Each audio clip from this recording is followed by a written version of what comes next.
Dear Mr. Scott, for some time past I have been unable to write to you as I have desired and as I promised you when you were here. I hope you will not be annoyed at my apparent neglect. You should not be, and I am sure you will not be when you are aware of the reason for my silence. I have no doubt you will remember that I was not well previous to your visit, but I am sorry to tell you I have been under the care of Dr. Brown ever since the day you left.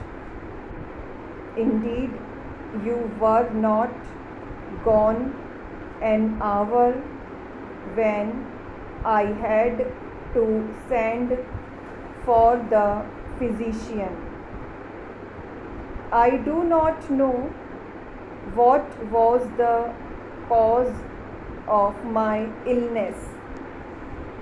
I cannot say that I am aware of anything to which it may be due. I know of nothing to which it can be traced. At all events, it has been very severe, and for some time my recovery was considered hopeless. Of course, I am not yet out of the wood, and I must not boast, but I think I am fairly on the road to complete recovery.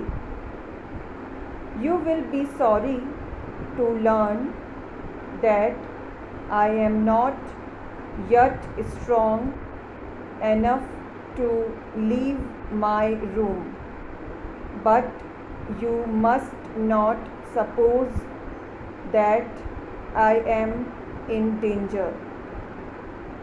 I trust I shall be able to make an effort to visit you sometime during the coming month. At any rate, I am hoping so. I must leave off for the present, but will write again very soon. Very truly yours, Thomas Mackin. Para change. Dear Mr. Scott, since I wrote you last, I have heard that you were injured slightly in a railway accident. Is this true? I trust not. If it is, you are not likely to be improved by my letter. If it is not, you will pardon my mentioning the report. In any case, you might send me word, and if you can spare the time, perhaps you will come over on Monday. If you cannot arrange this, please inform me from time to time how you are getting on with the new business to which it appears you are devoting yourself. If it be as successful as you were inclined to think, you will be very fortunate, and if it be not quite so profitable as you hoped, it will still have proved an interesting experiment.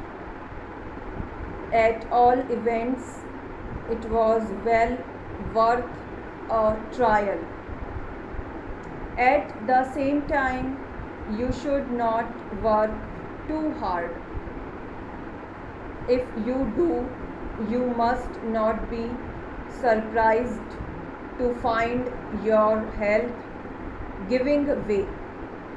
I have no doubt of the ultimate success of your patent, and if it were necessary, I could arrange to invest a considerable amount in the business. I cannot do anything in the matter of the shares you spoke about until I have seen you again. I cannot see that there is any hurry about the affair. If it does happen that the shares are all taken up before I make application, I shall not mind very much. I am trusting, however, you will be able to pay me a visit on Monday and explain matters. I have staying with me an old friend who has been out to South America for 3 years on business matters, and I am sure you will be delighted with his conversations on the customs and manners of the natives. Yours truly, Thomas Macken.